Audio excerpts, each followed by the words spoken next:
Bine ați revenit pe roliniuță-unelte.ro. Astăzi vă prezentăm aparatul de sudură Nova W250.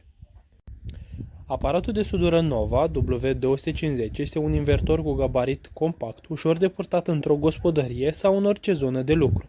Este proiectat să sudeze cu electrozi de la 1,6 până la 5 mm, materiale precum fier, fontă sau inox. Curentul la ieșire pentru aparatul de sudură Nova W250 este reglabil între 20 și 250 de amperi. În pachetul aparatului de sudură Nova W250 regăsim un manual de utilizare în limba română, cablu de sudură port-electrod, cablu de sudură cu clemă pentru masă și curea pentru a transporta aparatul mult mai ușor. Pentru o mai bună calitate a sudurii și o protecție sporită, puteți achiziționa separat masca de sudură ProCraft CHP 9030.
Pentru mai multe informații despre acest produs, consultați site-ul www.roliniuță-unelte.ro.